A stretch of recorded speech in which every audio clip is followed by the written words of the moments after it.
আমাদের coffee with গল্প পডকাস্টের আরও একটি নতুন এপিসোড। সেখানে আমাদের সাথে হাজির হয়েছেন আমাদের নতুন অতিথি আদ্র। অতিথি না, এখানকারই পডকাস্টের অতিথি, আচ্ছা এইটুকু বলা যেতে হবে। তো তাকে আজকে আমরা জানার চেষ্টা করব, তার ভালো লাগা, তার পছন্দ অপছন্দ সমস্ত কিছু সম্পর্কে আমরা তার মনের ভেতরে গভীরে আমরা ঝোঁক মেরে জানার চেষ্টা করব। আমার আমার ধারণা ওনাকে অনেকেই হয়তো সেই অর্থে চেনে না, কিন্তু আজকের পডকাস্টের পর ওর কথা খুবই সুন্দর লাগবে। খুবই আমাদের পছন্দের মানুষ, উত্তরবঙ্গের মানুষ, মালদার মানুষ। নমস্কার। তো ফর্মালিটি বেশি হয়ে যাচ্ছে। তো এবার তোমার ছোটবেলার কিছু কাহিনী বলো, তোমার ছোটবেলা কেমন কেটেছে কি? আমার ছোটবেলা, ছোটবেলা যেমন সবার কাটে, মানে ছোটবেলাতে যেটা হয় যে আমাদের সেই বোধটুকু থাকে না, মানে বলা হয় যে ছেলে মানুষ। কিন্তু আমি ছোটবেলা কেমন কেটেছে বলার আগে এটা বলতে চাইবো যে বড় বেলাটা কি আমাদের ছোটবেলার মতো কাটছে না। রাইট, বড়বেলাটা মানে বলতে চাইছি যে যদিও এটা একটু বেশি হয়ে যাচ্ছে হয়তো, না তো মানে হয় না যে আমরা বড় হচ্ছি, কিন্তু আদেও কি আমাদের বোধ, আমাদের চিন্তা ভাবনা এগুলি বড় হচ্ছে? সুনীল গাঙ্গুলির একটি লাইন মনে পড়ছে এই মুহূর্তে, যে এতগুলো শতাব্দী পেরিয়ে গেল, মানুষ তবু তবু ছেলে মানুষ রয়ে গেল। আচ্ছা, কবিতাটা পড়বো? তারপরে একটু আগে দেখছিলাম, দেখি যদি বের করতে পারি।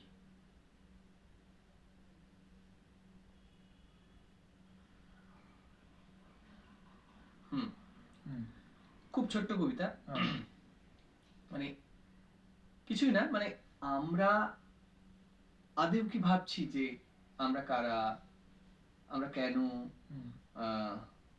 আমাদের হিংসার আকাশ বড় হয়ে যাচ্ছে কিনা, যেখানে আমাদের ভাবনা চিন্তার স্তরগুলো আরো বাড়িয়ে তোলার প্রয়োজন ছিল, বা আমরা যে পড়াশোনা করছি সেটা আসছি পরে, সেটা কেন পড়াশোনা করছি, পড়াশোনা কি শুধুই ডিগ্রির জন্য নাকি, এই বিষয়গুলো নিয়ে আলোচনা হতে পারে। আমি কবিতাটা পড়ছি। এতগুলো শতাব্দী গড়িয়ে গেল, মানুষ তবু ছেলে মানুষ থেকে গেল, কিছুতেই বড় হতে চায় না, এখনো বুঝলো না যে আকাশ শব্দটার মানে চট্টগ্রাম কিংবা বাঁকুড়া জেলার আকাশ নয়। মানুষ শব্দটাতে কোনো কাঁটাতারের বেড়া নেই। ঈশ্বর নামে কোনো বড় বাবু এই বিশ্ব সংসার চালাচ্ছেন না। ধর্মগুলো সব রূপকথা। যারা সেই রূপকথায় বিভোর হয়ে থাকে, তারা প্রতিবেশীর উঠোনের ধুলোমাখা শিশুটির কান্না শুনতে পায় না। তারা গর্জন বিলাসী, অনুভব করতে পারে না ঐক্যতান। কিছু কিছু মানুষ আমাদের সাবালক করার জন্য মাথা খুঁড়ে গেলেন, তাদের বড় বড় ছবি ঝোলানো হয়, আসলে গ্রাহ্য করে না কেউ। আয় কানাই, আয় কামাল, তোরা আয়। পৃথিবী ভর্তি বুড়ো খোকাদের পাগলামি দেখে আমরা একটা গাছ তলায় দাঁড়িয়ে হাসাহাসি করি। দারুণ। অর্থাৎ এই যে আমরা ছবি টাঙাই রবীন্দ্রনাথ, বা যখন 22শে শ্রাবণ বা 25শে বৈশাখ আসে, আমি তাদের ছবি টাঙাই, পুজো করি তো ঈশ্বরের মতো করে পুজো করি। আমি প্রথমে এই বিষয়ে আমি বলতে চাই দর্শকদের, আমি যখন ছোট ছিলাম আমার খুবই মানে মানে ডাউট হতো যে 25শে বৈশাখে ছুটি থাকতো, তারপরে কৃষ্ণ জয়ন্তী মানে মানে আমাদের ওটাকে জন্মাষ্টমীতে ছুটি থাকতো, এবং প্রত্যেকের বাড়িতে আমি কৃষ্ণ ঠাকুরের মূর্তি ফটোও দেখতাম এবং রবীন্দ্রনাথ ঠাকুরের, স্বামী বিবেকানন্দের ফটোও দেখতাম। যে ছোটবেলায় আমার এইটা ভাবতেই ডাউট হতো যে একজনকে মহর্ষিও বলে ডাকা হতো আর একজনকে দেবতা বলে ডাকা হতো, আমি এইটুকুই ক্লাসিফাই করতে পারতাম না যে হ্যাঁ আমি করতে পারতাম না, মানে ঠাকুর বলেই মনে হতো। আমার নাম ছিল রবীন্দ্রনাথ ঠাকুর, আমি তো ভেবেছি ঠাকুরই। পরে জানলাম যে না, মানে মহর্ষি ওনাদের এইভাবে আমরা অলমোস্ট পুজো করি, কারণ মালাও চড়ানো হচ্ছে, ধূপ ধুনো দেওয়া হচ্ছে। তো এই প্রশ্ন একেবারেই তাই, যে সত্যিই তো ঠাকুর তুল্যই। কারণ আমরা ঠাকুর কাকে বলবো, মানে ঠাকুর তুল্য মানে যিনি আমাদের প্রণম্য, যিনি আমাদের যাদের চিন্তা ভাবনা, ওই যে সুনীল গাঙ্গুলির লাইন, হ্যাঁ। যে মাথা খুঁড়ে গেলেন, হ্যাঁ। তার প্রবন্ধে, তার গানে, গানে, তার সাহিত্যে, হ্যাঁ। বিভিন্ন রকম সাহিত্যে, এমনকি তার ছোট গল্পে, হুম, তার হুম, কবিতায়, হুম, প্রত্যেকটা জায়গায় বলে দিতে চাইলেন যে কি করে বাঁচবো। হুম, হুম, রবীন্দ্রনাথ ঠাকুর পুরোটা জীবন তার লেখার মাধ্যমে বলে দিতে চাইলেন যে মানুষ কি করে বাঁচবে। আচ্ছা। মানে আমরা হয় না যে কবি সুমনের একটু আগে কথা হচ্ছিল যে হ্যাঁ, আমাদের ওই লাইনে যে ওই রূপম, তাই তো? হ্যাঁ, হ্যাঁ, রূপম, হ্যাঁ। রূপম বলছিল যে এই লাইনটা খুব ভালো লাগছিল হোয়াটসঅ্যাপের, ওই যে তাতে যাহা জল তাহা পানি। হ্যাঁ। তো আমার যেরকম কবি সুমনকে খুব ভালো লাগে, আচ্ছা। তো মানুষ হিসেবে কারোর পছন্দ নাই হতে পারে, রাইট। কিন্তু আমরা যখন রবীন্দ্রনাথকে দেখছি, হ্যাঁ, হ্যাঁ। কিন্তু তাকে, তিনি যেরকম শিল্পী, হ্যাঁ। তার জীবনটাও একটা শিল্প। আচ্ছা।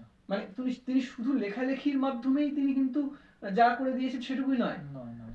তার ছেলেকে বিদেশে পাঠিয়ে দিচ্ছেন কৃষিবিদ্যা শেখার জন্য থেকে হ্যাঁ। শুরু করে, তিনি বাংলাদেশে যাচ্ছেন জমিদারি সময়কালে, তিনি ফরাস পাচ্ছেন। আমি গল্পটা বলবো একটুখানি? বলুন, বলুন। আহ, মানে শুধু হয় না যে আমি বড় বড় কথা বলছি, লিখছি, কিন্তু সরজমিনে মানছি না। রবীন্দ্রনাথ ঠাকুর তো তখন চাইলে গাড়ি করে ঘুরে বেড়াতে পারতেন, অবশ্যই জমিদার পরিবারে, জমিদার পরিবারে, হ্যাঁ। কিন্তু তিনি লিখছেন। হুম। লেখার কথাটা পরে আসছি। আসলে রবীন্দ্রনাথকে বলতে গেলেই তো অনেক বলা যাবে, যাকে আমরা ছড়িয়ে ছিটিয়ে বলবো।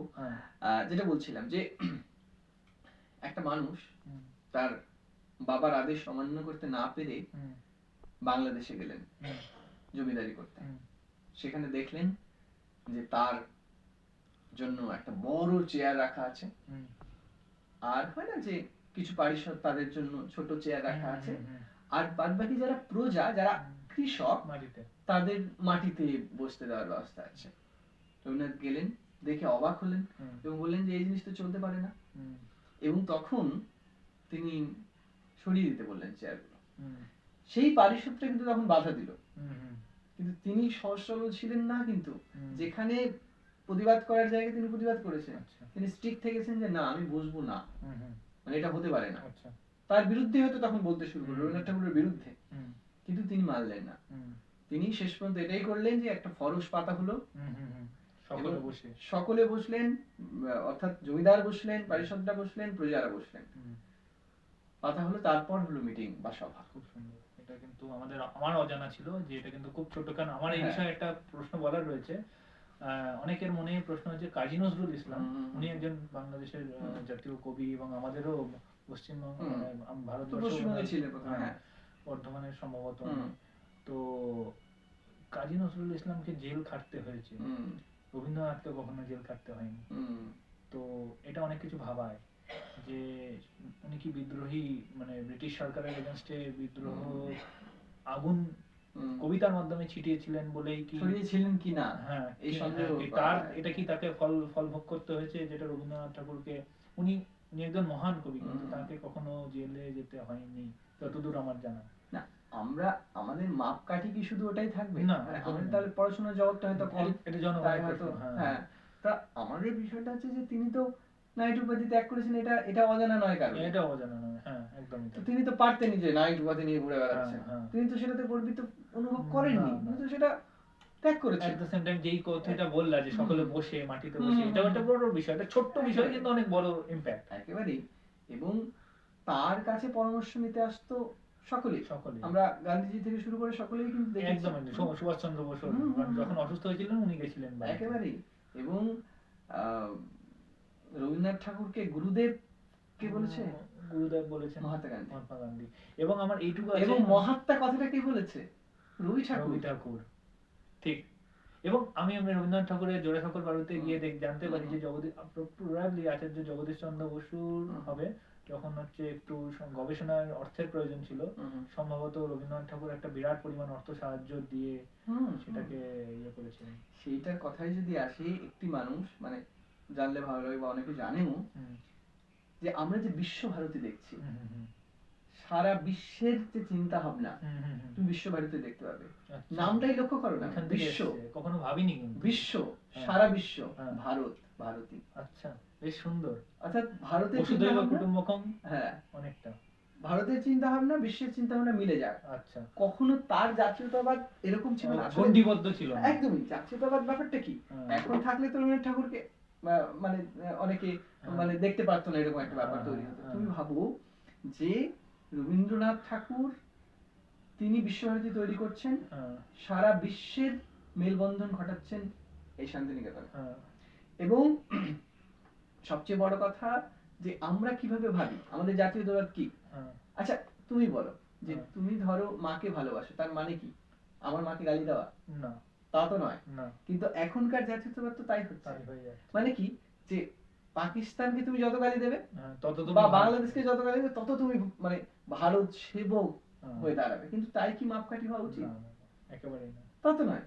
অর্থাৎ আমি আমার মাকে কতটা কেয়ার করছি, আমার মার আমি যত্ন নিচ্ছি কিনা, আমার মার অসুস্থতায় আমি তাকে পাশে থাকছি কিনা, আমার বাসন মাজলে তাকে একটু হেল্প করে দিচ্ছি কিনা, আমার মাকে সারপ্রাইজ দেওয়ার জন্য মায়ের কাজগুলো কোনোদিন আমি করে দিচ্ছি কিনা, ঠিক সেরকম ভাবে তো ভারত মাতাও, ভারতকে যদি আমি মা বলি তাহলে তো তাই। অর্থাৎ আমি আচ্ছা ছেড়ে দিলাম যে আমি অন্যের হেল্প করতে চাই না, তুমি নিজের কাজটা অন্তত করো। আমরা যাতে ট্রাফিক আইনটাকে ঠিকঠাক ভাবে মানতে পারি, তাও আমরা করি না। আমি আবার সিভিক সেন্স, এখানে থুতু ফেলবো না, বা ওখানে কাগজপত্র, এই যে বন্দে ভারত নিয়ে কথা হচ্ছিল যে বাথরুমটাও ঠিকঠাক ভাবে ইউজ করছে না, আর এদিকে আমরা হয়তো বলছি যে আমরা ভারত মাতার সেবা করছি। বা অন্যকে গালি দেওয়া তো লাভ নেই, তুমি আগে নিজেরটাকে দেখো যে নিজের আমির কাজটা কতটা বেশি করে করতে পারছি। হ্যাঁ এটা ঠিক যে ওইগুলো একটা বড় ইস্যু যে পাকিস্তান আমাদের সাথে অন্যায় করছে বা বাংলাদেশ অন্যায় করছে, সেটা অন্যায় করছে না সেটা কিন্তু আমি কখনোই বলছি না, কিন্তু সেটার জন্য তো পলিসি মেকাররা রয়েছে, একদম যারা পলিসি মেকার হবে তারা নিশ্চয়ই করবে, সমালোচনা অবশ্যই করতে পারো, কিন্তু গালি দেওয়া বা এইটাতে তো মানে একটা মানে এটা কোনো সুস্থ মানসিকতা, জাতীয়তাবাদীও না, একেবারেই তাই। অর্থাৎ আমি নিজের মাকে কতটা সেবা করতে পারি, এবং যে কথা বলছিলাম যে নিজের কাজটুকু করা, অর্থাৎ একজন কেউ আধিকারিক হলেন, তার নিজের কাজটুকু করলেন, তিনি ঘুষ না খেয়ে কোনো রকম বাজে দিকে না গিয়ে সুস্থভাবে সৎ উপায়ে সমস্ত কাজ করছেন। বা একজন যিনি গাড়ি চালাচ্ছে বা কৃষক, সবারই কিন্তু প্রত্যেকের নিজস্ব কাজ, কোনো কাজই ছোট নয় বড় নয়, এবং সেই কাজটা সততার সঙ্গে করছেন, তাহলেই তো সেটা সেবা। খুবই সুন্দর। তো এই একেবারে এবার বেশি বলে না, বেশি না, খুব ভালো বলছে। অ্যাকচুয়ালি এই পডকাস্ট আরো দীর্ঘ চলবে, কারণ আমি খুবই মানে খুবই আনন্দিত হয়েছি যে তার সাথে কথা বলে, এবং আরো আমার অনেক মনের প্রশ্ন রয়েছে, সবকিছু প্রশ্ন আজকে জনগণের কাছে তুলে ধরা হবে। তো আমার কিছু প্রশ্ন রয়েছে, তুমি তো এখন পিএইচডি রিসার্চের মধ্যে রয়েছো, তোমার টপিকটা যদি জনগণকে সামনে বলো। টপিকটা এভাবে বলা যায় না, ঠিক আছে, মানে আমার কবিতা নিয়ে কাজ, আর কবিতা নিয়ে বলতে পারি। মানে কোন ধরনের, কখনকার কবিতা? স্বাধীনতা পরবর্তী বাংলা কবিতা নিয়ে। আচ্ছা, তোমার এতদিনে যেটুকু মানে রিসার্চ হয়েছে, সেটাতে তোমার কি মনে হয়েছে যে স্বাধীনতার আগে এবং পরের মূল পার্থক্যটা মানে কোন জায়গায়? সেটা রিসার্চের বিষয় না, রিসার্চের বিষয় মানে রিসার্চের আগেই বলা যায় না, রিসার্চ চলছে, অবজারভেশন বলতে পারি। হ্যাঁ, তবে স্বাধীনতার যে সময়টা, সেই সময়টা কোন সময়? ক্রাইসিস, তার আগের শতকটা পুরোটা ক্রাইসিসের মধ্যে দিয়ে গেছে। একদম একদম।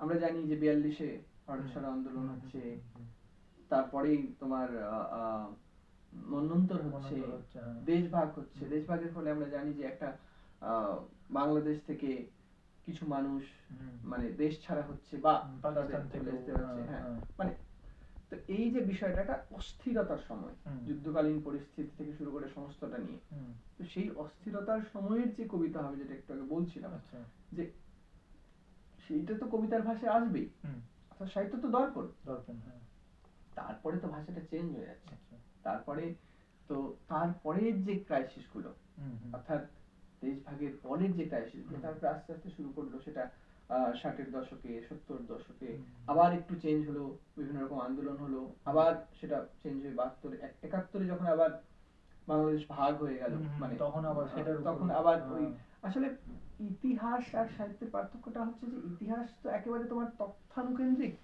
তাতে কোনো ভুল থাকবে না, এতে ভুল থাকবে তা বলছি না, কিন্তু এখানে সাহিত্য মানে হচ্ছে কল্পনা, অর্থাৎ আমার সঠিক আমার যে কাজটা চলছে সেই কাজটার সঙ্গে কিছু কল্পনা মিশিয়ে দিয়ে যেটা সাহিত্যতে রচনা হচ্ছে, সেরকম ভাবে কবিতাতেও আসছে। কবিতার ভাষা বদলে যাচ্ছে, সেটা একটা লাইনে বলা যাবে না অবশ্যই, এটা তাহলে আর পিএইচডি কেন থাকতো, তো সবাই সেটা নিয়ে ইয়ে করতো। আর মানে তোমার যে রিসার্চের বিষয়টা, এটা বর্তমান সমাজে কতটা রেলেভেন্ট বা সোসাইটিতে কতটা রেলেভেন্ট এটা? একটা ধারার কথা আমি তাহলে উল্লেখ করছি। ব্যাপারটা এরকম, ইকো ফেমিনিজম বলে একটি তত্ত্ব আছে, আচ্ছা, যেটা আমরা জানি যে পরমা প্রকৃতিবাদ। আচ্ছা, পরমা অর্থাৎ নারী, নারী, প্রকৃতি আচ্ছা, অর্থাৎ পুরুষ কেন্দ্রিকতার জন্য নারীরা অত্যাচারিত হচ্ছে। শহরের কিছু নারীকে দেখে আবার মানে জাজ করবো না, অবশ্যই জীবনে হচ্ছে, একদমই।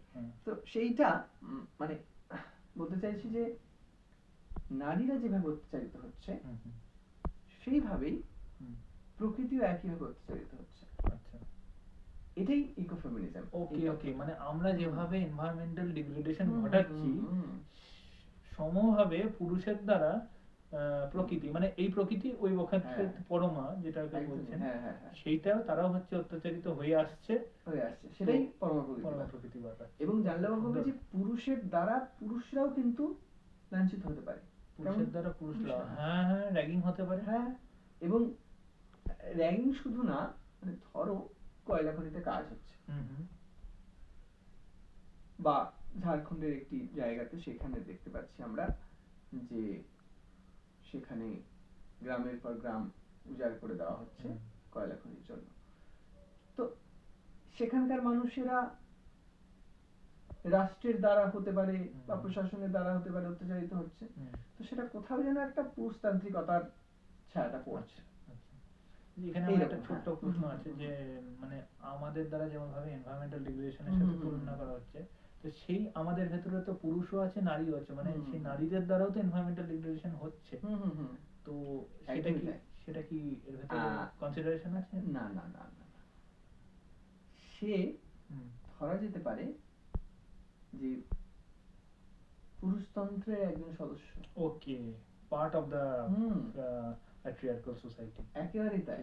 সে যেটা করছে সেটা অর্ডার ফলো করছে, জাস্ট ফলোইং দা অর্ডার। মানে সে মেয়ে, মানে সে ওটা প্রতিনিধি হতে পারে না, হতে পারছে, হ্যাঁ, হতে পারে না তা নয়। আচ্ছা আচ্ছা, সে হতে পারে যে পুরুষতান্ত্রিকতা নিয়েই চালিয়ে যাচ্ছে। আচ্ছা আচ্ছা, সে ওটা মেনে নিয়েছে, মননে চিন্তনে সে ওটাকে মেনে নিয়েছে, এটাই তার ভবিতব্য হিসেবে সে করে আসছে, যে জ্ঞানে বা অজ্ঞানে করে আসছে। একেবারে।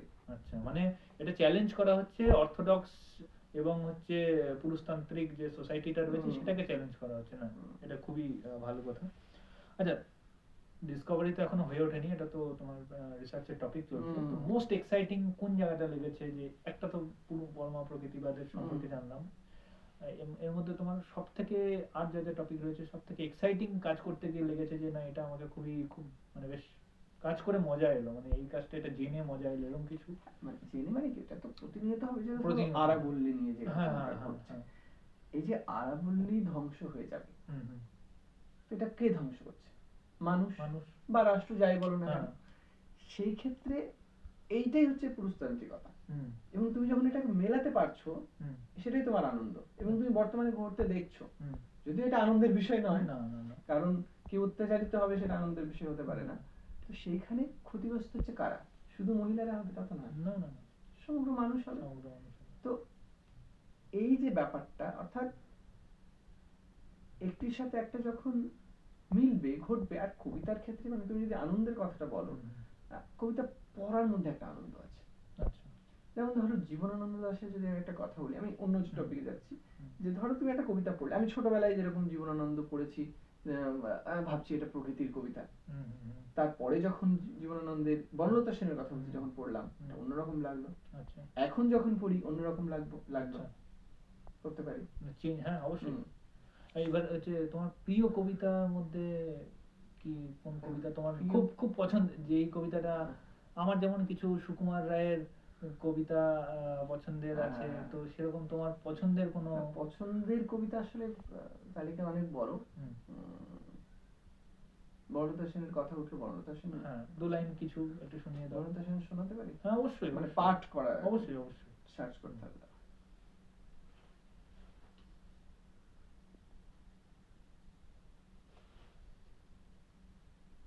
বনলতা সেন আসলে খুবই প্রচলিত, প্রত্যেকেরই শোনা কবিতা, কিন্তু হয় না যে নতুন নতুন করে আবিষ্কার করা যায় এই কবিতাটাকে।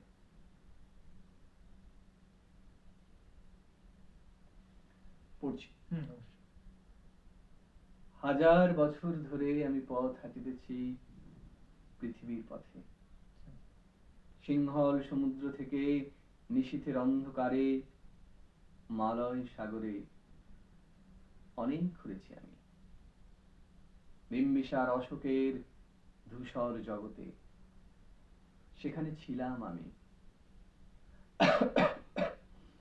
আরো দূর অন্ধকারে বিদর্ভ নগরে আমি ক্লান্ত প্রাণ এক, চারিদিকে জীবনের সমুদ্র সফেন আমারে দুদণ্ড শান্তি দিয়েছিল নাটোরের বনলতা সেন। চুল তার কবেকার অন্ধকার বিদিশার নিশা, মুখ তার শ্রাবস্তির কারুকার্য, অতিদূর সমুদ্রের পর হাল ভেঙে যে নাবিক হারাইছে দিশা, তেমনি দেখেছি তারে অন্ধকারে। বলেছে সে, এতদিন কোথায় ছিলেন? পাখির নীড়ের মতো চোখ তুলে নাটোরের বনলতা সেন। সমস্ত দিনের শেষে শিশিরের শব্দের মতন সন্ধ্যা আসে, ডানার রৌদ্রের গন্ধ মুছে ফেলে চিল, পৃথিবীর সব রং নিভে গেলে পাণ্ডুলিপি করে আয়োজন।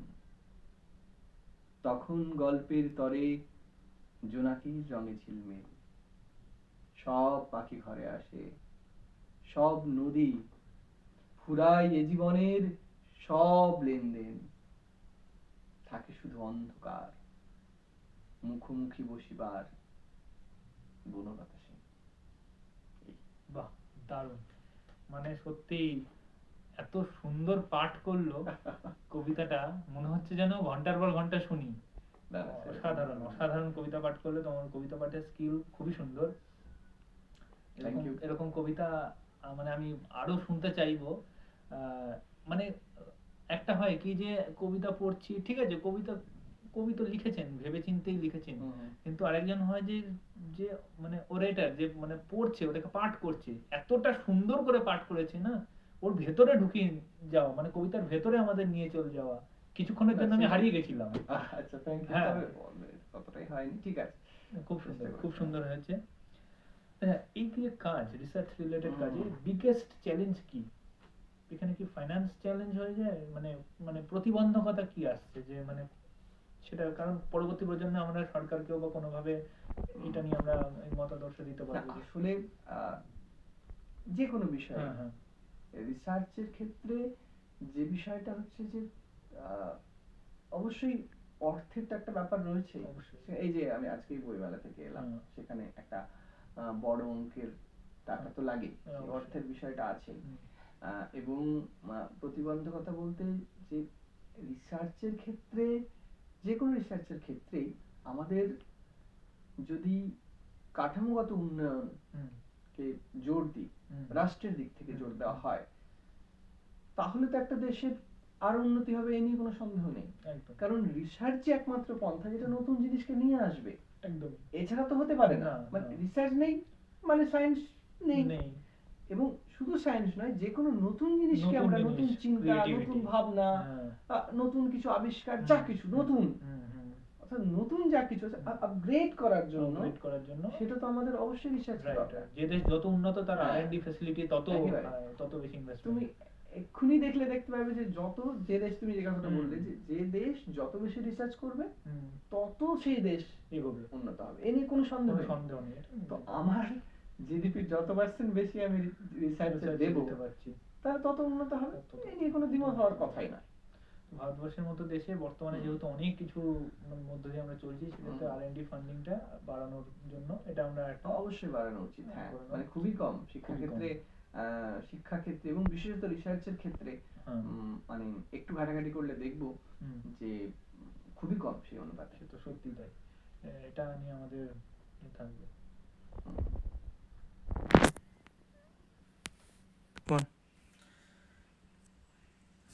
আচ্ছা, কলেজে পড়ানোর তো তোমার এক প্রকার একটা অভিজ্ঞতা রয়েছে, তো সেখান থেকে আমি তোমার কাছ থেকে জানতে চাই যে বর্তমান সময়ের শিক্ষা ব্যবস্থা নিয়ে তোমার কি মতামত? শিক্ষা ব্যবস্থা, হ্যাঁ, শিক্ষা ব্যবস্থা নিয়ে মতামত বলতে আমি বলতে পারি যে আসলে শিক্ষার যে মূল বিষয়, অর্থাৎ শিক্ষা তো শিক্ষিতর সঙ্গে একটু যুক্ত আছে এবং সমাজের সঙ্গে যুক্ত আছে। আসলে আমরা শুধুমাত্র পড়াশোনা করি কেন, যদি এটা উত্তর খুঁজি তাহলে দুটো উত্তর পাবো।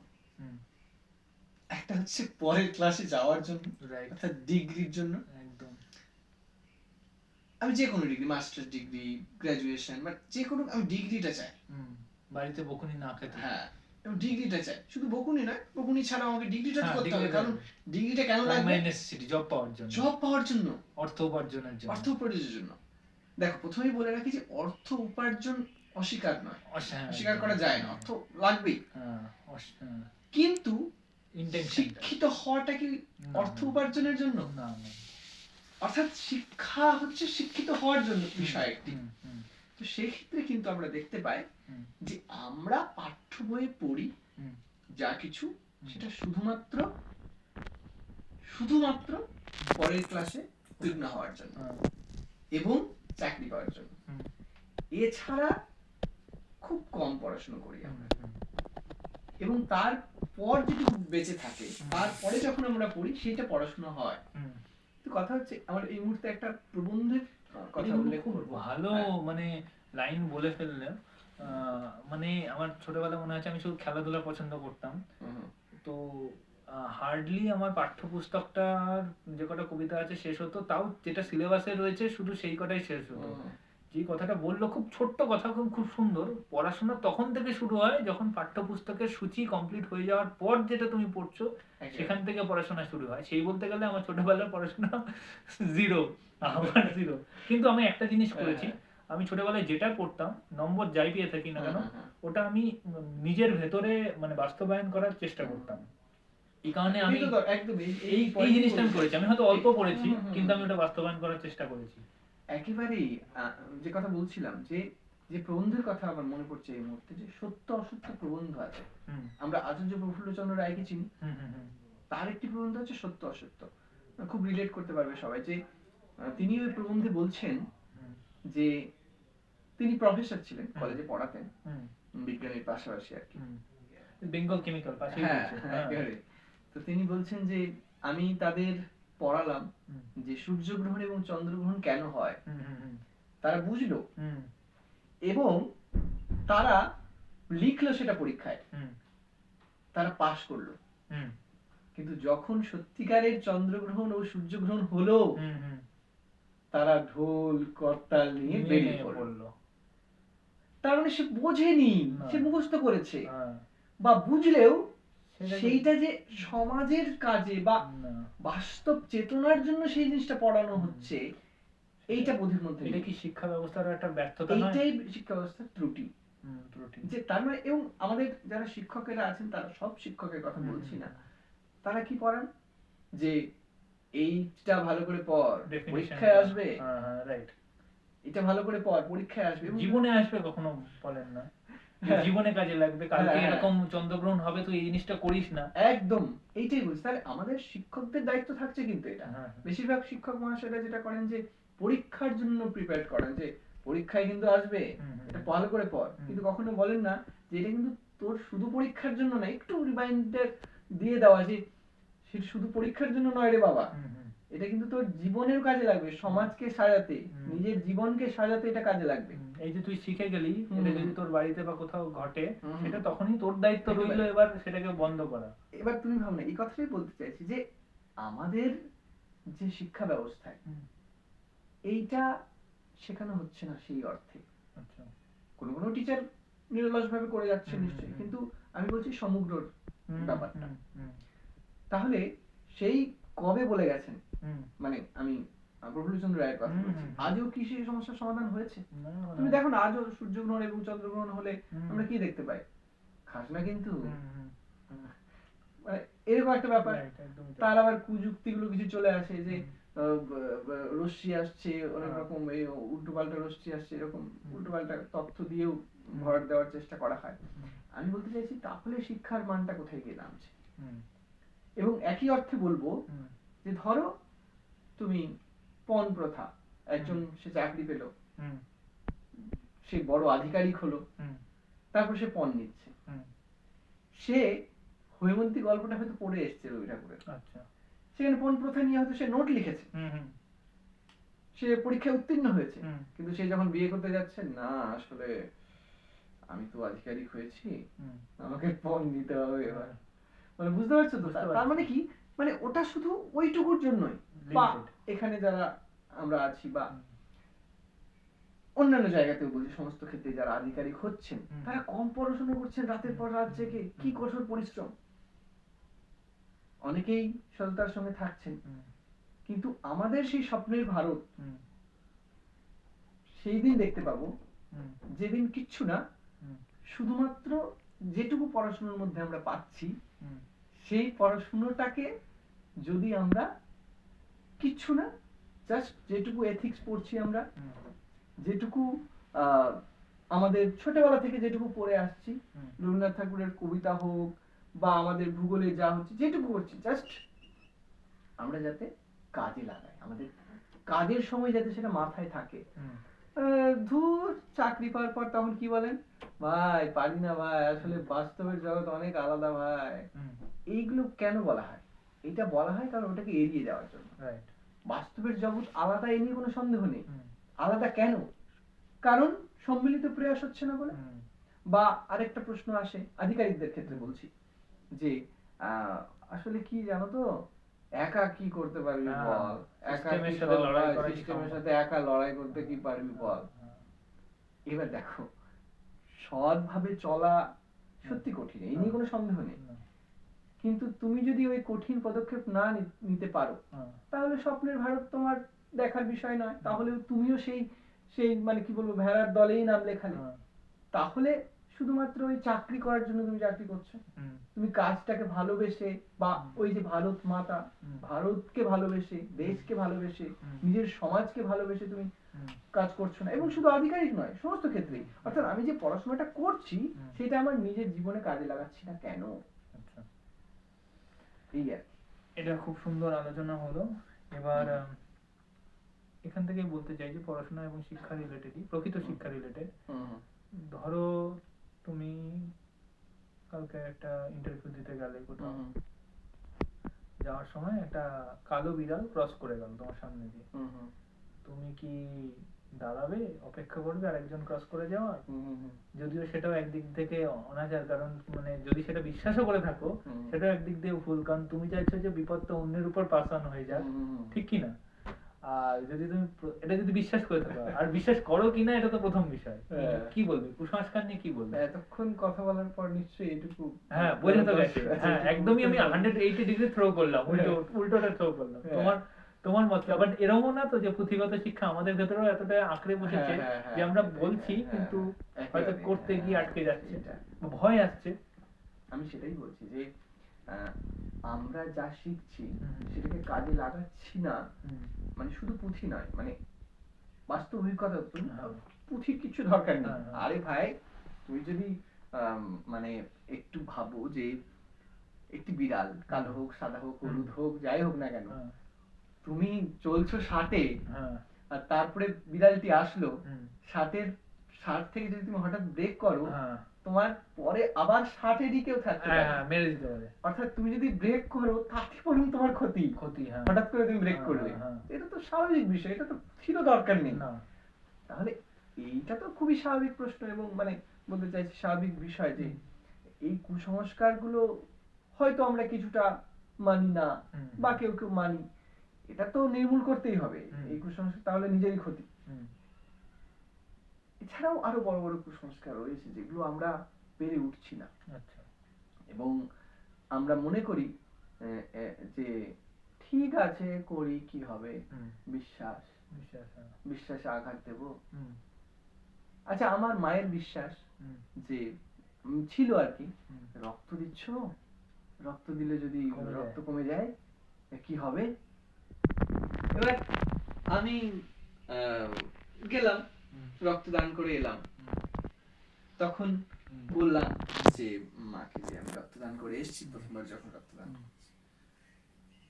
বোঝাতে হবে হুম। যে রক্তদান করলে কিছু হয় না, আচ্ছা, এবং বরং আরো ভালো হয়। বরং আর ভালো হয়। হ্যাঁ। অর্থাৎ তারা ওই মাকে বোঝাতে পারছে না, হ্যাঁ। তখন ওই অজুহাত দিচ্ছে আসলে কি আমার মা বিশ্বাস করে হুম। যে তুমি রক্তদান করো না, হুম। তাহলে রক্ত তোমার কমে যাবে। হুম। হুম। তার মানে তুমি যে শিক্ষিত হয়েছো, তোমার মা থেকে বেশি যদি তুমি শিক্ষিত হও, তাহলে তোমার মাকে সেটা বোঝাতে হবে। বোঝানোর দায়িত্বটা তোমার হ্যাঁ, দায়িত্ব তোমার আছে কাঁধে বর্তায়, হ্যাঁ। একেবারেই, হ্যাঁ। যে সে তাকে বুঝিয়ে দিলে সেও মানবে। আজকে আমার মা বলে যে আমিও রক্ত দিতে যাব, হ্যাঁ। তো সেই জায়গাটা থেকে তো এই জায়গাটাতে এসছে। এরকম হয়েছে আমার ক্ষেত্রে। আমি প্রথমবার সাহস মানে অনেক ভয় কাটিয়ে প্রথমবার, তখন আমার 21-22 বছর বয়স, ভয় কাটিয়ে যাই রক্ত দিতে। আমার খুব ভয় করছিল, কিন্তু আমার এই সাহসও ছিল যে আমি দেবো, ভয় হোক যাই হোক আমি যাবো আজকে। তো জিজ্ঞেস করে কত বছর বয়স, তো কমই মানে তাও দিয়েছে, এর আগেও অনেকে দিয়েছে। তো দিলাম, দেওয়ার পর সার্টিফিকেট এরকম দিল, খাবার দাবার এরকম দিল। এরকম শুনে গাছও দিয়েছিল একটা, ভালো কথা, রক্তদানে একটা গাছও দিয়েছিল, সেই গাছ আমি বাড়িতে পুঁতে দিই। তো সেটা শুনি আমি আরো 10 জনকে বলি, বন্ধু বান্ধবী সবাইকেই বলি, সবাই না খুব এক্সাইটেড, তারাও দিতে চাইছে এবার রক্ত। তো ওইটাই যে ভালো জিনিসকে প্রচার করা। হ্যাঁ, হ্যাঁ। আমি বিশ্বাসের কথা এই জন্য আসলাম যে একজন কেউ বিশ্বাস করে যে আমি রক্তদান করে মানুষকে মানে বাঁচাবো, মানুষের প্রাণ বাঁচাবো। এবং সত্যিই তো মানে আমি দেখবো এইটা যে আমার একটু পিঁপড়ের মতো লাগছে, এটা দেখবো, নাকি আমি দেখবো যে রক্তদান করে আমি একজন মানুষকে বাঁচাতে পারছি, এর চেয়ে বড় আর কি হতে পারে? মানে এটা আমি মনে করি ঈশ্বরের চেয়েও বড় কাজ। তুমি যদি ঈশ্বরকে মানো, তাহলে ঈশ্বর তোমাকে দিয়ে এই কাজ করাচ্ছেন, এটা ভাবতে পারো। তো ঈশ্বর যদি তোমাকে দিয়ে এই ভালো কাজটা করায় তাহলে ভালো, আর যদি ঈশ্বর না মানো তাহলে তুমি ঈশ্বরের চেয়েও বড় কাজ করছো, কারণ তুমি মানুষটিকে বাঁচাচ্ছ। অবশ্যই তাই। তো আমি তখন ভাববো যে একটি পিঁপড়ের মতো লাগছে, আমি ভয় পাবো, তো এর চেয়ে বড় আর বাজে কথা আর কি হতে পারে? এর তো বিশ্বাসের কথা তুমি জিজ্ঞেস করলে, বিশ্বাসের উত্তরটা দিই। এবার হচ্ছে এটাও একটা বিশ্বাস। আমি না আজকে চুল কাটবো না, জন্মবারে চুল কাটা, চুল কেন না, আসলে আমার মা বলেছে, বা আসলে জন্মবারে চুল কাটতে হয় না। কিন্তু কেন হয় না নোবডি নোজ, তার উত্তর নেই। না, তাহলে তুমি কি পড়াশোনা করলে? যদি উত্তর থাকে তাহলে কি বলবে? উত্তর থাকবে না। আচ্ছা, এগুলোর উত্তর কি থাকবে, কি দেবে বলো? সেটাই তো তাই। মানে কি যুক্তি হতে পারে? তোমার কি উত্তর দিয়েছে? কোনো হবে না তো, উদ্ভট যুক্তি কিছু হতে পারে। ওই যুক্তি হলো দুটো যুক্তি, একটা সুযুক্তি, একটা কুযুক্তি কিছু হতে পারে। যুক্তি তো দুটোকেই বলে। বিশ্বাস তো অনেক কিছু হতে পারে। তোমার বিশ্বাস মানব জাতির উন্নয়নে কি কাজে লাগছে, সমাজে কি কাজে লাগছে, সেইটা না। বিশ্বাস নেই তাহলে একটা কবিতা পাঠ। অবশ্যই। সুনীল গাঙ্গুলির একটি কবিতা আছে, আমাদের শ্রোতা হিসেবে আমির আছে, আমাদের আমির, হ্যাঁ, ও খুব বাংলা ভূতের গল্প মানে ট্রেন্ড, তো বেশ সুন্দর ভূতের গল্প বলে। প্রত্যেক পডকাস্টেই ওকে পরিচয় করিয়ে দিচ্ছি। আচ্ছা, মানে ও ভালো শ্রোতাও হচ্ছে এবং মানে গল্প পাঠও খুব সুন্দর করে, অসাধারণ করে। পাঠ করছি। হ্যাঁ, সর্বহারা অবিশ্বাসী কবিতার নাম। আচ্ছা, লিখছেন সুনীল গাঙ্গুলি। আচ্ছা। আমার ঘনিষ্ঠ বন্ধুর স্ত্রী বেশ সেজেগুজে এসেছে, কিন্তু আমাদের সঙ্গে খেতে বসবে না। আজ তার নীল ষষ্ঠী। যৌবন বয়সে এ নিয়ে কত না চটুর রঙ্গ করতাম, এখন শুধু একটা পাতলা হাসি, অন্যের বিশ্বাসে নাকি আঘাত দিতে নেই। আরেক বন্ধু যে প্রথম আমায় ছাত্র রাজনীতিতে টেনেছিল, তার আঙুলে দেখি একটা নতুন পাথর বসানো আংটি। আবার কুঞ্চিত ভুরু দেখে সে দুর্বল গলায় বলল, শরীরটা ভালো যাচ্ছে না, তাই শাশুড়ি এটা পড়তে বললেন, মোস্টন না বলা যায় না। আমার মনে হলো এ যেন আমারই নিজস্ব পরাজয়। শ্রদ্ধেয় অধ্যাপকের বাড়ি, মাঝে মাঝে যাই তার আলাপচারিতা শুনতে, এখনো কত কিছু শেখার আছে। আজই প্রথম দেখলাম তার দরজার পেছন দিকে গণেশের মূর্তি আটকানো। প্রশ্ন করিনি, তিনি নিজেই জানালেন দক্ষিণ ভারত থেকে ছেলে এনেছে। কি দারুণ কাজ না? সুন্দর মূর্তির স্থান শোকেশের বদলে দরজার উপরে কেন বলিনি সে কথা। সেই ফক্কুরির বয়স আর নেই, বয়স হয়েছে তাই হেরে যাচ্ছি, অনবরত হেরে যাচ্ছি। অন্যের বিশ্বাসে আঘাত দিতে নেই, অন্যের বিশ্বাসে আঘাত দিতে নেই। চতুর্দিকে এত বিশ্বাস দিন দিন বেড়ে যাচ্ছে, কত রকম বিশ্বাস। যে গেরুয়াবাদী ঠিক করেছে পরধর্মের শিশুর রক্ত গড়াবে মাটিতে, চাটবে কুকুরে, সেটাও তার দৃঢ় বিশ্বাস। ধর্মের যে ধ্বজাধারী মনে করে মেয়েরা গান গাইলে গলার নলি কেটে দেওয়া হবে, টেনিস খেলতে চাইলেও পড়তে হবে বোরখা, সেটাও তার দৃঢ় বিশ্বাস। যে পেটে বোমা বেঁধে যাচ্ছে ধ্বংসের দিকে, যে পেশি ফুলিয়ে দেতো হাসি হেসে পদানত করতে চাইছে গোটা বিশ্বকে, এটা সবাই তো বিশ্বাসীর দল। বিশ্বাস, বিশ্বাসী, বিশ্বাসী, বিশ্বাসী। একবার ভাঙা গলায় বলতে ইচ্ছে করে, অবিশ্বাসীর দল জাগো, দুনিয়ার সর্বহারা অবিশ্বাসীরা এক হও।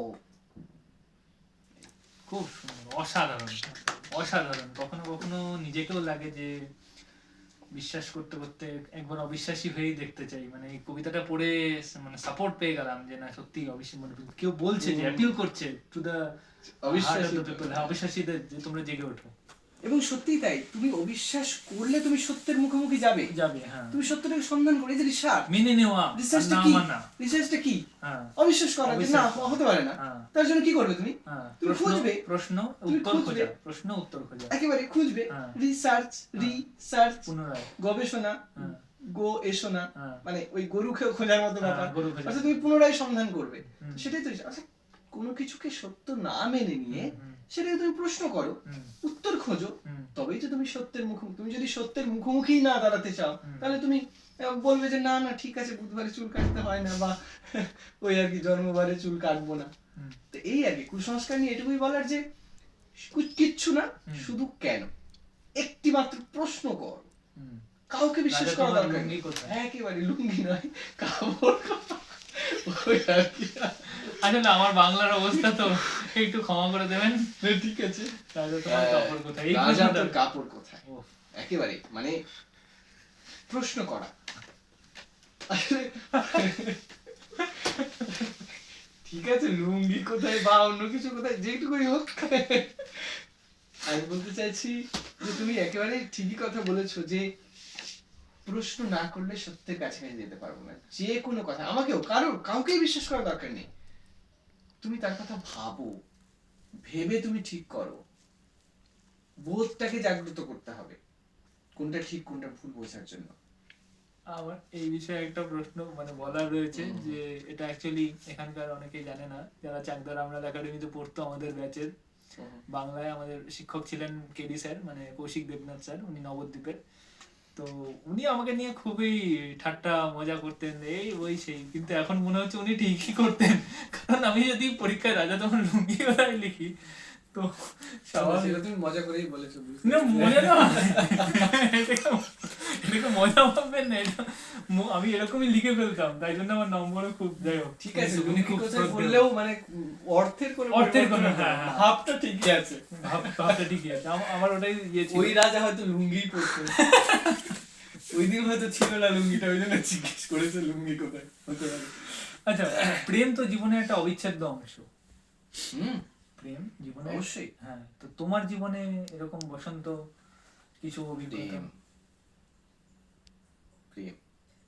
প্রেম তো একটা বড় চ্যাপ্টার, আসলে বলতে শুরু করলে ছোট করে, বড় চ্যাপ্টারকে ছোট করে। আমি শুধু এটুকুই বলবো যে স্বামীজির কথায়, জীবে প্রেম করে যেই জন সেই জন সেবিছে ঈশ্বর। অর্থাৎ যিনি ঈশ্বরে বিশ্বাসী একজন মানুষ, তিনিও জীবকে সেবা করতে বলছেন। অর্থাৎ ওই শিক্ষাঙ্গনে যে কথাটা একটু আগে বলছিলাম, তুমি তোমার সমাজের জন্য তুমি কি করছো, তুমি তোমার ওই যে পাশের ধুলোমাখা শিশুটির কান্না শুনতে পাচ্ছ কিনা, তার জন্য কিছু ভাবছো কিনা, নিজের আওতার বাইরে গিয়ে, নিজের গণ্ডির বাইরে গিয়ে শুধু আমি আমি আমি আমিত্ব, আমার ছেলে, আমার বাবা, আমার আমারও, এটার থেকে একটুখানি বাইরে গিয়ে তুমি কি প্রেমের কথা বলছো? জীব সেবাই শিব সেবা। এই জায়গাটা তো, এইটা তো প্রেম। হুম, এবং প্রেম কখনো ভুল হতে পারে না। হুম, অর্থাৎ ভালোবাসা, হুম, ভালোবাসা একমাত্র যে একটা মানুষ আর একটা মানুষকে কাছে রাখে। হুম, আমি বলছি, যদি বলি রবি ঠাকুরের কথা, হুম, আফ্রিকা কবিতার কথা আমার এই মুহূর্তে মনে পড়ছে প্রেমের কথা বলতে গিয়ে। হুম, আফ্রিকা কবিতা কম বেশি সকলে জানি, হ্যাঁ, যে আফ্রিকার অত্যাচারের কাহিনী নিয়ে কত শো কিলোমিটার দূরে আজকে আমরা আফ্রিকা নিয়ে কথা বলছি, হুম, হুম। তাই না? আফ্রিকা বলতে আমার চাঁদের পাহাড়ের কথা মনে পড়ছে, হ্যাঁ, কবিতা নয়। তো সেই আফ্রিকা, হুম, আফ্রিকার দুঃখে দুঃখী হয়ে একটা মানুষ, পশ্চিমবঙ্গের মানুষ Right. পড়ছে, তারা হয়তো জানে জানি, হ্যাঁ। বা জানে না, কিন্তু আমরা তাদের দুঃখে দুঃখী, এটা তো ভালোবাসা, এটাই ভালোবাসা। তাই না? হুম, হুম, তার জন্য কত ক্রোশ কিলোমিটার দূরে সেটা করছি। হুম, তো ভালোবাসাটা এরকমই হওয়া উচিত, নিঃস্বার্থ। হুম, এবং এই নিঃস্বার্থ ভালোবাসাটা যখনই হবে, তখন সেটা হবে আসল সত্যিকারের ভালোবাসা। এবং এই ক্ষেত্রে একটা গানের কথা মনে পড়ছে। হুম। দুলাই। হ্যাঁ, মানে গান আমি গাইতে পারি না, ঠিক আছে, এটা আমার আমরা- জীবনের সবচেয়ে বড় দুঃখ যে গান গাইতে না, পারি না, না। না, আমারও জীবনে এটাই খুব বড় দুঃখ, খুব ইচ্ছা ছিল হ্যাঁ, গান গাওয়ার। তো সবাই তো আর সবকিছু করতে পারে না, তো হ্যাঁ। ওই আর কি। তো এটা মানে খারাপ লাগার জায়গা যে আমি গান গাইতে পারি তুমি না। গান লিখতে পারো তো, লিখে দেবে হ্যাঁ, কখনো। গান কখনো টুকটাক লিখি আর কি। লিখে দেবে গান। তো গান গাওয়ার জন্য সকলেই আমির জানে। ভাই রয়েছে। আজ নয় গুনগুন গুঞ্জন প্রেমে, আহা, চাঁদ ফুল জোছনার গান আর নয়, আহা, ওগো প্রিয় মোর খোলো বাহুডোর, আহা। পৃথিবী তোমারে যে চায়। যে আমরা প্রেম মানে কি বাহ। বুঝি, যে শুধু আমি তুমি, আমি তুমি, এর বাইরে আর কিচ্ছু নেই। কিচ্ছু নেই। তোমাকে প্রয়োজন সারা বিশ্বের, হ্যাঁ, হ্যাঁ। আর তুমি ওই আমি তুমিতে পড়ে আছো। কিন্তু এই রাতের বেলা যে ধর মানে অফিস থেকে কেউ ঢুকলেই বলে যে কি গো, আমার জন্য সময় দিচ্ছ না, হ্যাঁ, হ্যাঁ। তো এটা তো আমি তুমি দিয়েই পড়ে থাকছে যে তাকে যে দুনিয়ার প্রয়োজন বা তাকে যে, হ্যাঁ, হ্যাঁ, হ্যাঁ। তো সেক্ষেত্রে তো সেটা আরেকটা- আবার সে বলতে পারবে সে তার ভঙ্গি থেকে তো তাকে তো আমারও প্রয়োজন। একেবারে না, আমি আরেকটা গানের কথা মনে পড়ছে এই হ্যাঁ। মুহূর্তে, ভালো লাগে জ্যোৎস্নায়, ওই সে গানটা। হ্যাঁ, মানে আমার ভালো লাগছে অনেক কিছু, কিন্তু আচ্ছা। আমার যে দায়িত্ব সেটাকে ভুলে গেলে কি করে চলবে? রাইট, খুব সুন্দর। অর্থাৎ ভালো লাগাটা, সেটাকে আমি অবশ্যই মর্যাদা দেবো, হুম, হুম। কিন্তু ওই যে পূর্ণিমার চাঁদ যেন যে ঝলসানো ঝলসানো রুটি, রুটি, হ্যাঁ, তুমি বলছিলে, হ্যাঁ, তাহলে আমাদের শতবর্ষ হুম, হলো হুম, সুকান্ত, সুকান্ত। তো সুকান্তরই এই লাইন, যেটা আমরা ভাব সম্প্রসারণ ছোটবেলায় করেছি, হুম, হুম, হুম, যে আমার এখানে, আমি এই মুহূর্তে, আমার সংকট মুহূর্তে, হুম। আমি কি সেই প্রেমের স্বপ্ন দেখবো, আমি তুমি প্রেম, হুম, নাকি আমি বিশ্বের কথা চিন্তা করবো? তো সেই ক্ষেত্রে এই দোটানাটা, এটা তো একটা দোটানা। হ্যাঁ, না দুটো না, কোনো কিচ্ছু নাই, Clarity. একটুখানি জাস্ট একটু যদি গভীরভাবে আমরা ভাবি, হ্যাঁ। তাহলেই হয়ে যাবে। এটা একটা দায়িত্বের মতো বিষয়, হুম, যে যে সমর সেন একজন কবি আছেন, হুম। খুবই শ্রদ্ধেয়, এবং হুম। তিনি ওই সময় মানে রবীন্দ্র বিরোধী কবিদের মধ্যে পড়ে, হুম। যদিও রবীন্দ্রনাথও ওই দৃষ্টিকোণ থেকে হুম। অনেক কবিতা লিখেছেন যাকে। তো সেই ক্ষেত্রে বলছেন যে, হে ম্লান মেয়ে, হুম, প্রেমে কি আনন্দ পাও, হুম। কি আনন্দ পাও সন্তান ধারণে। আমিও তো বুঝতে পারি না, সত্যি তাই। হ্যাঁ, তো ওই মুহূর্তে হুম, বলছে, যখন মুখ পশু আর মুখর মানুষ হুম, হুম। দুর্ভিক্ষে মরছে, হুম, হুম, হুম, যখন সব ভেসে যাচ্ছে, হুম, হুম। তখন তুমি বলবে যে চলো আমি আর তুমি বেরিয়ে পড়ি প্রেম করতে, সেটাই। আমার তখন ভালো লাগবে যে চাঁদ ফুল জোছনা। হুম, হুম। এটা তো হতে পারে না। না, না, একেবারেই নয়। তার মানে তুমি মানুষই নও, হ্যাঁ। তার মানে তুমি আত্মকেন্দ্রিক, হ্যাঁ, তুমি আত্মকেন্দ্রিক। তোমার সুখ, তোমার চাহিদা নিয়েই পরিপূর্ণ আছো। হুম, হুম। কিন্তু এক্ষেত্রে ভুল বোঝাবুঝির বিষয়টা আসবে, যে তাহলে কি আমি বলছি, তাহলে আমি বলছি যে মানুষের কোন রকম কোনো চাহিদা থাকবে না, আমি তুমির ব্যাপারই থাকবে না, না, না সে একদমই কথা না। বলছি না। হুম, এবার তুমি বলছো যে অফিস থেকে ফেরার পরে বা ওই ব্যাপারটা, এটা তো ব্যক্তিগত বিষয়, হুম, এবং সেই যে বিষয়টা, হুম। সেইটাও কিন্তু আমাদের দরকার। আচ্ছা। আচ্ছা, ধরো তুমি একজন মানুষ, হুম, যে মানুষ ভালোবাসছো, হুম। যে মানুষ এই প্রেমটার কথা বলছো, আমি এটা বৃহৎ অর্থে প্রেমের কথা বললাম। হুম, এবার তুমি ওই বিষয়টা ঢুকতে চাইছো যে নরনারীর প্রেম, নরনারীর প্রেম, হ্যাঁ, হ্যাঁ। তো সেটা তো খারাপ নয়, না, এবং ওই প্রেম একটা মানুষকে বদলে দিতে পারে, একদম, একদম। আমি ধরো, বিশ্বাস করি এটা। একেবারেই তাই। হুম, ধরো তুমি যাকে ভালোবাসো, হুম, তার প্রিয় একটা ক্যাম্প করে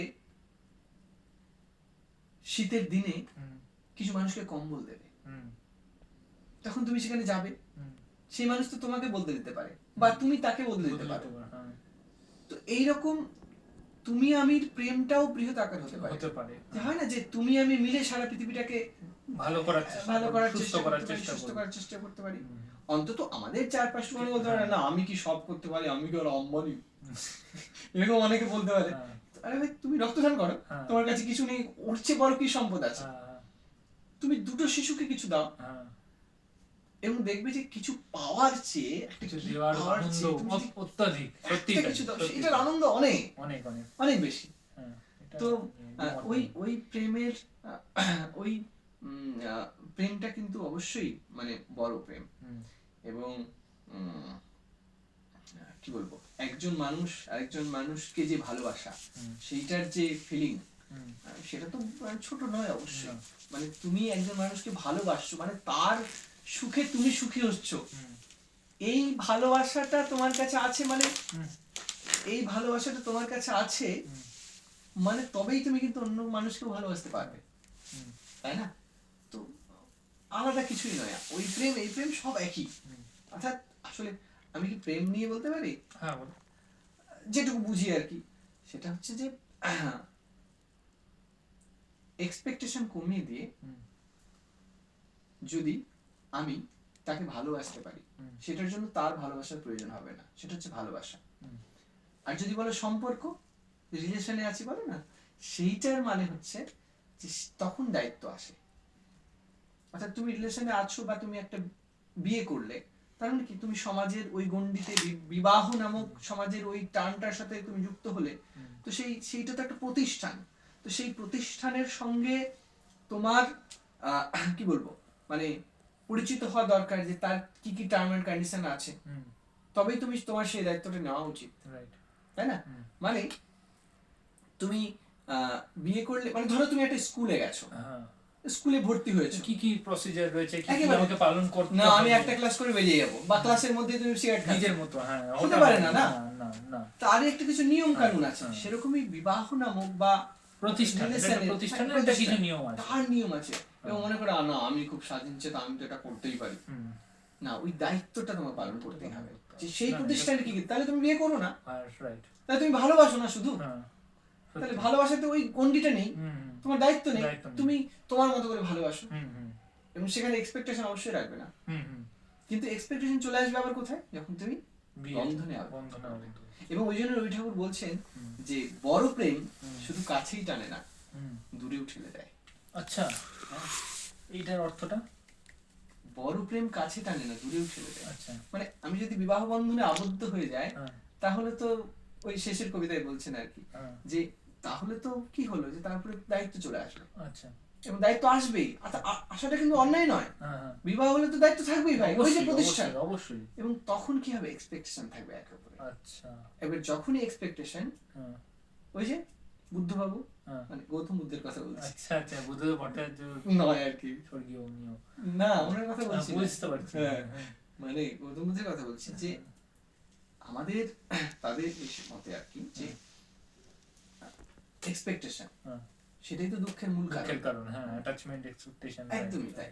তো তোমার তুমি যখন একসাথে থাকছো, তার প্রতিষ্ঠান, তার কিছু নিয়ম কানুন আছে, আর নিয়ম কানুনে যখনই ত্রুটি বিচ্যুতি হবে, এদিক ওদিক তো হবেই, তখনই দুঃখের কারণ ঘটবে, তখনই তোমাকে তো ওই সেটা প্রেম আর থাকলো না, তখন তুমি কটু কথা শোনালে, এই আর কি। খুব খুব সুন্দর। আচ্ছা, এখানে আচ্ছা আগ্রহ তোমার ছোটবেলা থেকে বড় হওয়ার সম্পর্কে কিছু বলো, মানে তোমার জীবনের কিছু। আমার ছোটবেলা থেকে বড় হওয়া কোথায় তুমি তখনই বলতে পারতাম একটু বড় মানুষ হলে আর কি, যথেষ্ট বড় হয়ে গেছে। হ্যাঁ, তবে আমার ছোটবেলা কেটেছে মালদা শহরে নয়, মালদার একেবারেই একটা প্রত্যন্ত গ্রামে, এবং গ্রামের নাম রামায়ণপুর নামে একটি গ্রামে, আচ্ছা। রতুয়ার একটি গ্রাম, রতুয়া ব্লকের। ব্লকের। এবং সেখানে এটুকু মনে পড়ছে, মানে মনে পড়ছে কি মনে থাকবে, রামায়ণপুর বললে? হ্যাঁ, হ্যাঁ। রামায়ণ থেকে কোনো কিছু আছে? না না, সেরকম একটা নাম রাখা আছে রামায়ণপুর। এবং সেখানে বিদ্যুৎ এসছে 2011 সালে, বাপরে। অর্থাৎ বহুদিন পর। হুম, এবং আমি যখন আমি যতদিন বাড়িতে ছিলাম, শহরে আসার আগে পর্যন্ত আমি তখন পর্যন্ত আমি কিন্তু মানে কারেন্ট পাইনি। আচ্ছা। অর্থাৎ আমাকে লণ্ঠনের আলোতেই পড়তে হয়, এবং সেটা বড় কথা নয়, অনেকেই পড়েছেন সেই ক্ষেত্রে। এবং সেটা একেবারে দ্বীপের মতো ব্যাপার, এবং সত্যি দ্বীপের মানে ওখানে নদী আছে, দুটি নদী, ফুলহর এবং গঙ্গা, এবং দুই গঙ্গার মাঝখানের যে দ্বীপ সেইটা দিয়ারা নামে পরিচিত। আচ্ছা, দিয়ারা, সেইখানে আমার বাড়ি, এখনো সেইখানে আছে। আচ্ছা, এটা তো অনেকটা নবদ্বীপের মতো বিষয়।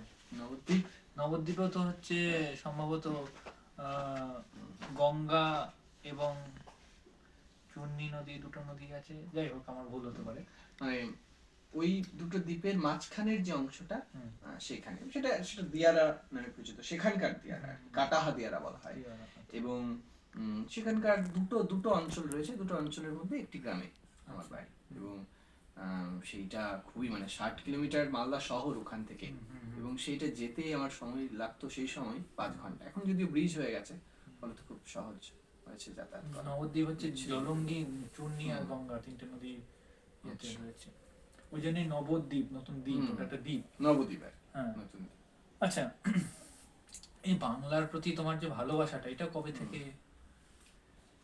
বাংলার প্রতি ভালোবাসা, দেখো ওই আমার, এটা কি শুধু বাংলা না সাহিত্য, মানে ইংরেজি বা অন্যান্য সাহিত্য ভালোবাসা, লিটারেচার আর কি, যে একমাত্র ছোটবেলা থেকে কিছু মনে হয়েছে, পরে এসে সেটাকে বড় করে আরো আবিষ্কার করেছি যে সাহিত্যের মধ্যে এটা সব আছে।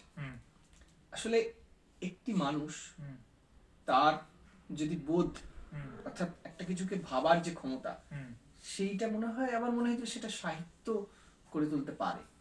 কারণ সাহিত্যের মধ্যে সমস্ত ওই দিগদর্শন গুলো আছে, এবং তাদের লেখার মধ্যে যে আমি কবিতা পড়লাম বা একটা প্রবন্ধ পড়ছি বা একটা গল্প পড়ছি, সেখান থেকে না অনেক কিছু শেখা যায়। অর্থাৎ জীবনকে সাজানোর যে ওষুধ গুলো সেখান থেকে পাওয়া যায়। এই আর কি, সেখান থেকে ভালোবাসার জায়গা তৈরি হচ্ছে। কোথাও কি বাঙালি বা বাঙালি জাতিকে কোথাও কি শিকড়হীন মনে হয় কি? কারণ কি, এটা প্রশ্নের কারণ যে তামিলনাড়ু বা অন্যান্য সাউথের বিভিন্ন স্টেট, তারা খুব স্ট্রং, তাদের মানে পোশাক, খাবার, চলন বলন, ভাষা নিয়ে খুব তারা শক্তিশালী, এবং তাদের একটা মার্কেটও রয়েছে এই কারণে। কিন্তু আমরা অতি পরিবর্তনশীল, সবকিছুতে মানিয়ে নিয়ে আমাদের নিজস্বতাটা কি কোথাও হারিয়ে যাচ্ছে? না দেখ, বাঙালি শব্দটা তো ছোট শব্দ নয়, এবং বাঙালি সত্যি বলতে তুমি যেদিকে তাকাবে সেদিকে বাঙালি। এবং তুমি যদি আগে তাকাও, এই যে 23শে জানুয়ারি গেল, নেতাজির মতো সে তো বাঙালি অবশ্যই। এবং তুমি সমস্ত দিকে তুমি পাবে বাঙালিকে, এবং বাঙালি ছাড়া ভারতবর্ষ মানে ভাবা যেতে পারে না। যে কোনো সেক্টরে, যেমন বিশ্বের বিভিন্ন জায়গায় যাও, তুমি বাঙালি পাবে। তো সেক্ষেত্রে বাঙালি শিকড় হারিয়ে যাচ্ছে, এটা খুব খুব ঠিক হবে না। আসলে কি, আমরা একটা কথা বলি যে সবকিছুকে আমরা সাদা কালো ভাবে, যে হয় হারিয়ে যাচ্ছে বা হারিয়ে যাচ্ছে না, এরকম কিছু হয় না, বা এটা ভুল বা এটা ঠিক, এরকম কিছু হয় না, মাঝামাঝি কিছু একটা হয়, হোয়াইট ব্ল্যাক এর মাঝখানে গ্রে হয়। আচ্ছা, তো সেইটা বুঝতে হবে যে আমাদের নিজেকে ভাবতে হবে, নিজেকে সেই কি বলবো, মানে ওই প্রশ্ন চিহ্নের মুখে রাখতে হবে যে আমাদের কি করলে আমরা আরো ঠিক হতে পারি, সমস্ত দিক থেকে, শুধু বাঙালি কেন, ওই যে আঙুলটা নিজের দিকে আমরা যখনই করব, তখনই আরো বেশি উন্নত দিকে যেতে পারবো। আচ্ছা, বাংলার যে বর্তমানে শিল্প, সাহিত্য এবং শিক্ষা যে অবস্থা যাচ্ছে, আমরা ক্রাইসিসের মধ্যে এক প্রকার বলা চলে যাচ্ছি, তো মানে তুমি স্বীকার করছো? আমি স্বীকার করছি। তো সেখান থেকে রেকর্ড হচ্ছে, হ্যাঁ, তো রেকর্ড হচ্ছে, হোক। তো সেখান থেকে বাঙালি জাতি হিসেবে আমি এটা অ্যাজ এ মানে আমিও এর পার্ট, মানে আমি এটাকে নিজেকে দায়িত্ব নিয়েই বলছি, আমারও দায়িত্ব, কারণ আমি বাংলায় জন্মেছি, ভারতে জন্মেছি, বাট বাংলাতেও জন্মেছি। তো আমাদের কিভাবে, কারণ এটা আমাদেরই ফেইলিওর হয়েছে, গভর্নমেন্ট বলে কিছু হয় না, আমরা গভর্নমেন্ট ফাউন্ড করি, আমরা গভর্নমেন্ট তৈরি করি, তো আমাদের ফেইলিওর হয়েছে, আমাদের শিক্ষা, সাহিত্য, শিল্পে সমস্ত কিছুতে ফেইলিওর হয়েছে। তো এখান থেকে আমরা কিভাবে রিভাইভ করব, মানে আমাদের একটা রেনেসাঁস দরকার বাংলায়, অন্তত পশ্চিমবঙ্গে। এটা আসলে একটি লাইনে এটির উত্তর হয় না, কেননা সহজ উত্তর হয় আমি জানি না। এটা যদি বলতেই হয়, তাহলে হচ্ছে কি, একটির সঙ্গে আরেকটি খুব লিঙ্কড। এই যে আমি শিক্ষা ব্যবস্থার কথা বলবো, আমি শিক্ষা ব্যবস্থাটাকে যদি উন্নত না করি, শিক্ষিত মানুষ যদি তৈরি না করতে পারি, তো তাদের চিন্তা ভাবনা নিয়েই তো বাঙালি বা বাংলা বা ভারত, চিন্তা ভাবনা যদি ভালো না হয়, তাহলে কি? এইটা আমাদের দেখতে হবে যে রাষ্ট্র কি চায় শিক্ষিত মানুষ তৈরি করতে? আচ্ছা, প্রশ্ন করতে পারে যা, আচ্ছা, যারা প্রশ্ন করতে মানে পারে, শিক্ষার হ্যাঁ, মান, একেবারে মানটা কোথায়, মানে কোথায় গেছে এই যে প্রশ্ন ওরা যে কোনো জিনিস তাহলে কি মেনে শিক্ষা না সমাজের নিয়ে- কাণ্ডারি যেটাকে বলা হয় সেটাই কি তাহলে বাস্তবিক? একেবারে আমি একটু আগে রিসার্চের কথা বলছিলাম যে ভারতবর্ষে রিসার্চ কেন কমিয়ে দেওয়া হচ্ছে, রিসার্চের যে কোটাটা সেটা কমিয়ে দেওয়া হচ্ছে কেন, বা পশ্চিমবঙ্গেও তুমি যদি দেখো যে শিক্ষাকে কতটা মানে শিক্ষার হাল নিয়ে পশ্চিমবঙ্গ নিয়ে সেটা তো নতুন করে বলার কিছু নেই, সেটা সকলেই জানে। তো সেই ভারতবর্ষ বা পশ্চিমবঙ্গ হোক, সেইটা মানে দেখতে হবে যে রাষ্ট্র কি চাইছে, রাষ্ট্র কি আদৌ শিক্ষিত করতে চাইছে? কেন চাইছে না? কারণ যত শিক্ষিত অশিক্ষিত করে রাখবো তত ধ্বজাধারী তৈরি করতে পারবো, তত তাদের ভুল শিক্ষা দিয়ে মানে ভুল বক্তব্য দিয়ে তাদের প্রভাবিত করতে পারবো, তাই না? তো প্রশ্ন তত উত্তর কম জবাব তত দিতে উত্তর হবে, কম জবাব দিতে হবে, তত উল্টো পাল্টা বলে আমি সেটাকে মানে চালিয়ে দিতে পারবো, ক্ষমতায় বেশি থাকতে পারবো। এইটা এবার রাষ্ট্র যতদিন ওটা চাইবে না ততদিন ওটা আসলে খুব বৃত্তের মতো, জটিল বিষয়, মানে বৃত্তের মতো। কারণ কি, রাষ্ট্রকে তৈরি করছে মানে রাষ্ট্র কি, রাষ্ট্র মানুষ, সমস্ত মানুষ মিলিয়ে কিছু মানুষের আমরা ফর্ম করছি, আমরা কারা? সাধারণ মানুষ। সাধারণ মানুষকে কারা ফান্ড দিচ্ছে, বাই করছে? আমাদেরই ফান্ড, কিন্তু সেটা উপর থেকে চালিয়ে আসছে। তো সেটা কে করছে? যাদের তুমি গভর্নমেন্টের জায়গা দিচ্ছ। তো এবার সেই জায়গাটা যে দিচ্ছ তাদের, তারা ঠিকভাবে চালাচ্ছে না, তারা অশিক্ষিত করে রাখতে চাইছে। এবার অশিক্ষিত হচ্ছে আমি আবার তাদেরকে এই যে বৃত্তের মতো একটা ঘুরপাক খাচ্ছে। ফলে তো এই সমাধানটা যে খুব কাছাকাছি তা নয়, তবে অবশ্যই সম্ভব, এবং শিক্ষাই তার পথ দেখাবে, একেবারে শিক্ষাই সেটা পারবে। এবং তার জন্য আমরা যারা মনে করি অন্তত শিক্ষিত, শুধু নিজের কথা না ভেবে যদি ওই নিজের ডিউটিটুকু ঠিকঠাক করে করি, একটু পাশের বাড়ির ধুলোমাখা ছেলেটির শিশুটির কান্না যাতে শুনতে পায়, বা একটু যাতে যাতে যারা অফিসার হচ্ছে বা যারা আধিকারিক হচ্ছে বা যাই হোক না কেন, নিজের ডিউটি আর কি, তো সেইটা যদি ঠিকঠাক ভাবে করতে পারে, ধর একজন কেউ ডিএম হলো, সেই জেলাটার দায়িত্ব পাচ্ছে, তো সেখানে শিক্ষা ব্যবস্থা কতটা কিছু সে তো পারবে চাইলে ঠিক করতে, কিন্তু সেইটা কতটা হচ্ছে সেটা দেখতে হবে।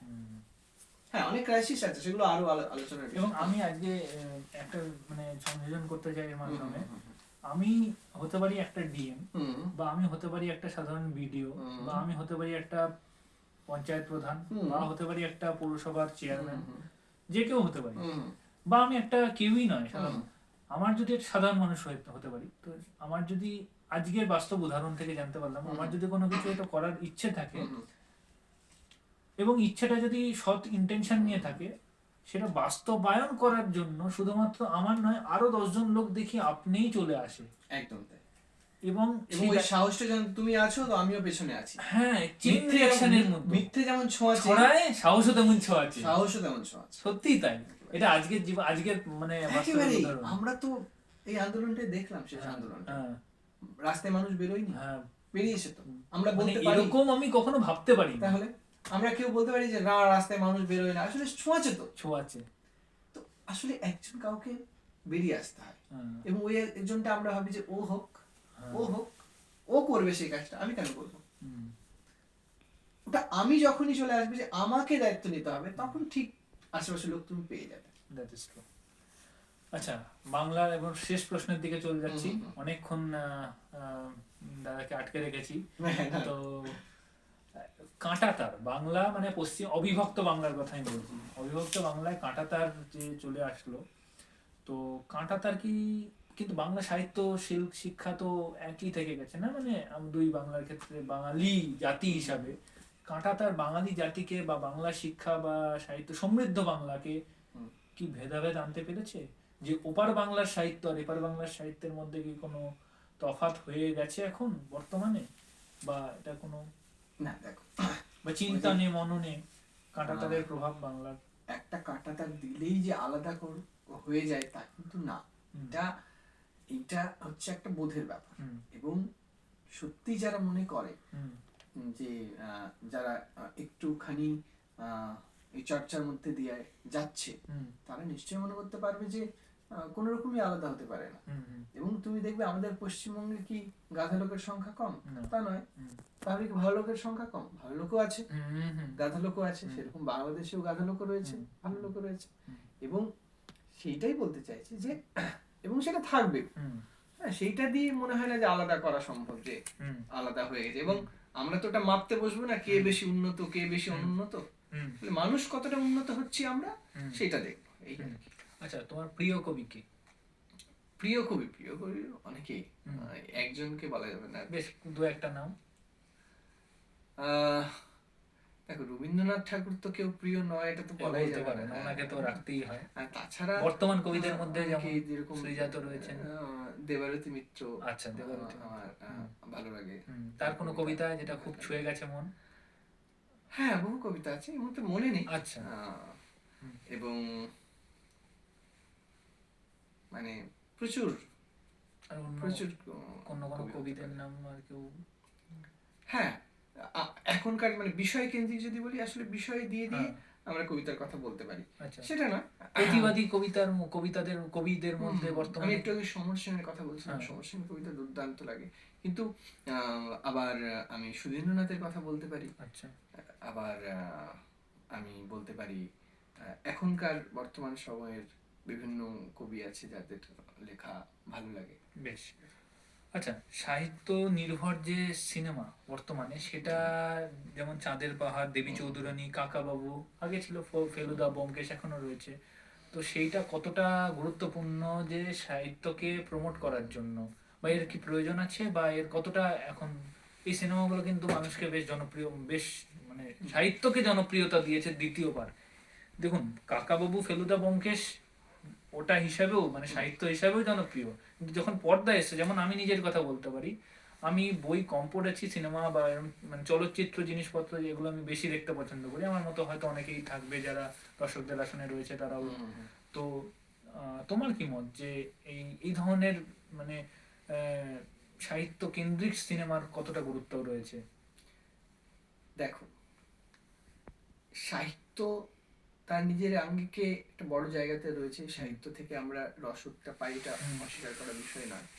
সেরকম বহু সিনেমা আছে, যদি শুধু সাহিত্য নাও হয় তাহলেও অনেক রসদ পাওয়ার এরকম ব্যাপার আছে, সেটা নিয়ে কোনো অসুবিধা নেই। এবার কোনো সাহিত্যকে যদি বিনির্মাণ করে সেটা যদি সিনেমা হয়, সেটা খারাপ কিছু নয় অবশ্যই, কারণ সেইটা আরেকটি মাধ্যমে আমরা পাচ্ছি সেই রসটা নেওয়ার জন্য। তো অবশ্যই কতটা ডিফারেন্স হয়ে যায় যে সাহিত্য পড়েছি এক আর সিনেমায় দেখছি, সেইটা তো আরেকটা মানে আরেকটা কাজ, সেটা কখনোই এক হবে না। এক ভাবাটাও ভুল। আচ্ছা, কিছু আলাদা হবেই। এমনকি সাহিত্যকে পাঠ করাটা সেটাও একটা কিন্তু শিল্পের মধ্যে পড়ে। কিছু জিনিস যেটা শুধু সিনেমাতে দেখানো যাবে, সাহিত্যতে আমরা পাবো না, আবার সাহিত্যে থাকবে সিনেমাতে পাবো না, তো এক হবে না। কিন্তু আমার কথা হচ্ছে সেটা নয়, বলছি যে একটা বিনির্মাণ যদি হয় এবং সেটা নতুন করে নির্মাণ হচ্ছে সেই জিনিসটা, সাহিত্যটাকে, তো সেটা তো নতুন করে পাচ্ছি, সেটা নিয়েও রসদ আমি পেতে পারি, তো অবশ্যই সেটা সাধুযোগ্য। বেশ, তোমার সাথে অনেকক্ষণ ডিসকাস করেছি, আর তোমাকে ডিস্টার্ব করে রাখবো না, বেঁধে রাখবো না। তো সকলের কাছে আমরা শেষের পর্বে অনুষ্ঠিত হয়েছি, খুব ভালো লাগলো তোমার সাথে কথা বলে। আবারও তোমার সাথে কথা বলতে চাইবো। তোমার কেমন লাগলো খোলামেলা ডিসকাশন করে? এটা দর্শকদের বলে দাও একটু। নিশ্চয়ই খুব ভালো লাগলো, এবং কল্পক বাবু কথা বলে ভালো লাগলো। এবার তোমরা বলবে বা তারা জানাবে কেমন লাগলো বা সেই বিষয়টা। আসলে কিছু জিনিস যেগুলো রয়েছে, যেগুলো নিয়ে কথা বলা দরকার, এবং আপনাদেরও যদি মনে হয় যে সেগুলো বিষয় নিয়ে কথা বলা দরকার, আমি নিয়ে মানে আমিকে সাজানোর জন্য বা সমাজটাকে সাজানোর জন্য প্রশ্ন করা দরকার, তাহলে অবশ্যই কথা বলতে হবে। আমরা কথা বলে ভালোবাসাটাকে যত ছড়িয়ে দিতে পারবো, তত বেশি উন্নতির পথে, তত বেশি সত্যের পথে যেতে পারবো, এই আর কি। অবশ্যই, অনেক ধন্যবাদ। ভালো থেকো, এবং আপনারাও সকলে ভালো থাকুন। শুভরাত্রি।